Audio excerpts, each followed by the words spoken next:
lagi nih kita nih. Iya, kan udah lama kita nggak bahas nih tentang materi yang terbaru nih. Ini dulu ke penonton nih. Iya, sapa dulu nih Pak Agus. Dulu. Assalamualaikum warahmatullahi wabarakatuh. Apa kabar para sahabat? Jumpa lagi dengan orang-orang yang membosankan kali ya. Mudah-mudahan sih kagak. Iya, selamat datang di channel Dago 61 yang tetap masih ngebahas masalah tutorial, yaitu meneruskan yang kemarin. Kemarin tuh kita bicara masalah metode Pak Din. Ya, Metode acting. Tapi ada beberapa yang harus dilakukan supaya actingnya si calon aktor ini paling tidak dia sudah paham betul. Oh, acting tuh kayak gini ya. Tapi sebenarnya harus tahu dia untuk bisa berakting itu ada cara-cara tertentu yang harus dilatih sama dia, sama calon aktor ini. Yaitu yang namanya, kalau kemarin adalah mengenai intonasi, penekanan kata supaya orang tahu maksudnya. Kalau yang sekarang? Kalau sekarang ini peranan. Jadi bagaimana melatih peranan untuk acting. Jadi di situ dia akan tahu, oh peranan tuh kayak begini ya. Oh latihannya kayak begini. Jadi ya. dia sebagai apa di situ ya, di dalam? Iya, dia seperti itu. Tapi yang terpenting adalah bahwa kalau kita berlatih peran, itu ada polanya.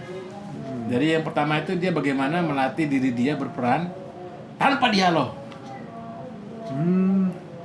Tanpa dialog. Nah, kayak gimana tuh contohnya nih Pak Agus? Nggak ada dialog. Ya gerak nih. aja. Gerak aja. Gerak. Orang langsung tahu tuh, oh peran ini gitu. Oh maksudnya ini. Perannya begini nih. Oh dia lagi nunggu orang.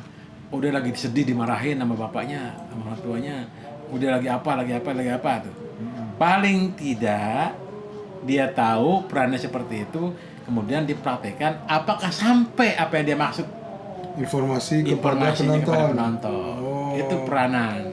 Peranannya. Terus yang kemudian kalau sudah dia agak-agak mampu lah untuk berperan dengan cara gerak, dengan cara sikap, kemudian naik lagi ke levelnya dengan dialog.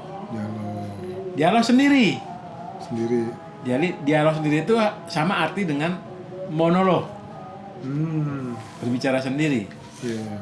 Kalau di teater tuh lebih ini lagi spesifik tuh. Kadang-kadang sampai tebel berapa lembar tuh naskah teater. Dia ngomong sendiri, ngoceh, monolog dia. Makanya harus tepat dia mengungkap kata-kata itu supaya penonton tahu. Nah di film atau sinetron juga sama ya. Kalau dia tanpa dialog, ada kegelisahan misalnya hatinya itu, katakan pacarnya kabur sementara dia lagi hamil karena perbuatan pacarnya, dia sedih, dia bicara sendiri, marah, meraung sampai mengumpat si pacarnya itu yang kabur, tidak bertanggung jawab sama pacarnya itu. Nah di situ yang monolog tadi. Iya, monolog, dia ngomong sendiri, melampiaskan amarahnya gitu ya? Emosinya. Itu tanpa dialog, tanpa ada orang lain. Tanpa ada orang lain ya. Karena dia menggerutu gitu. Seperti itu. Nah ini harus ada upaya benar-benar serius kalau udah masuk ke situ, supaya dia tahu betul detil-detil penceritaannya itu. Pada saat dia cerita sama diri sendiri, mengalami peristiwa pacaran sama dia itu senang, tiba-tiba marah, tiba-tiba dia udah ngajar, nggak sepantas seperti itu. Nah tadinya yang tadi senang-senang berubah tuh muka wajahnya, emosinya jadi sebel, marah sama pacarnya. Nah itu peralihan itu harus kelihatan sama penonton dalam monolog dia itu. Jadi pas teringat dia langsung marah dia. Jadi ada perbedaan-perbedaan itu dari apa yang dilakukan si calon aktor ini dalam berlatih. Kemudian ada lagi dengan melakukan komunikasi dua arah. Ada lawan main, dialog. Nah, itu lebih penting. Mungkin ungkapannya bukan cuma untuk si lawan main, tapi ke penonton juga. Ini orang lagi ngapain sama nama lawan mainnya? apa yang dia ceritakan sampai nggak ke penonton. Dia menceritakan apa dengan lawan mainnya, kemudian lawan mainnya juga membalas dengan jawaban-jawaban apa, sehingga dia mengerti, oh ini ada tanya jawab atau ada perseteruan dari sikap masing-masing, sehingga penonton bisa menebak, bisa melihat dari gambar-gambar gerak tubuh, dialog-dialognya, tahu yang satu misalnya katakan sabar, yang satu misalnya orangnya emosian, kelihatan tuh perbedaan itu. Nah ini di dalam dialog ini harus jelas juga, harus tahu paling enggak, peran gue di sini adalah membantu.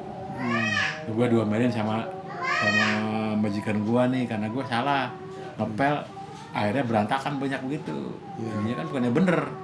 Nah gue dimarahin nih, oh gue harus begini sikap gue nih. Gimana taunya? Dari keterangan dialog itu di naskah.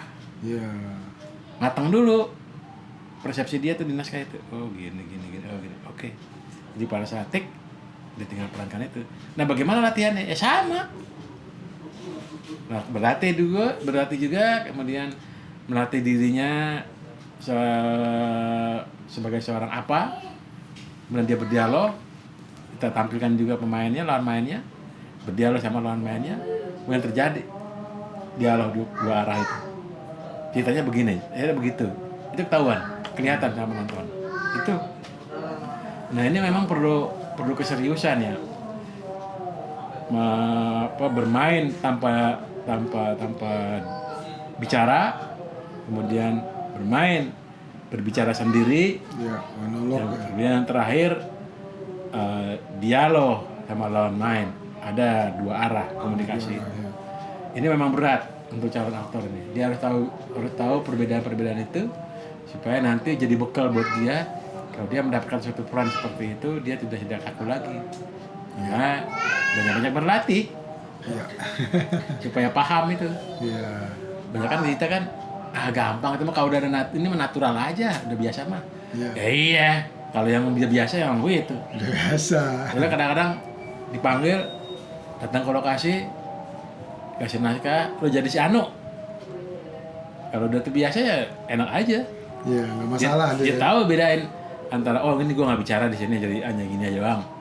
Oh di sini gue bicara sama si Anu. Oh gue nih kesel ngebayangin bapak gue yang kurang ajar. Gue masa anaknya dipelecehin. Itu dia akan tahu dan akan cepat dia menanggapi naskah itu, ceritanya, skenario itu. Tiba-tiba belum ada 1 jam panggil. Gimana Mer? Gimana Gus? Gimana Din? Udah oke ya, sip ya, yuk kita take yuk, langsung. Itu yang udah terbiasa. Nah kalau calon aktor nggak bisa begitu, dia harus mengasah dulu. Saya kira seperti itu para sahabat. Dan ini Pak Den nih yang harus dibantu-bantu sama pemain-pemain yang masih baru, supaya terus walaupun dia ada kesempatan main di film atau di sinetron, dia harus tetap berlatih. Dan pada saat bermain pun dia harus menyimak permainan daripada seniornya, supaya ada rekaman bahwa pemain yang baik itu adalah begini. Sebagai nasihat juga. Oke ya, para sahabat, saya akhiri dulu kupasan masalah peran, bagaimana melatih peran untuk acting. Saya kira dapat dimengerti, dipahami supaya nanti para sahabat bisa berlatih. Oke, saya kira itu dulu. Tapi jangan lupa Pak Din. Jangan lupa. Para sahabat harus wajib untuk subscribe, like, dan komen. Ya kalau misalnya ada yang nggak dipahamin ya komentar aja gitu ya. Komentar aja, ancur-ancuran juga nggak apa-apa. Insya Allah nanti kita dijawab sama Pak Agus. Insya Allah. Dan buat teman-teman yang baru bergabung jangan lupa aktifkan loncengnya agar mendapatkan update video terbaru dari channel Dagun 1. Oke Pak Agus, gitu aja. Oke. Assalamualaikum warahmatullahi wabarakatuh. Salam. Satu frame. Dah.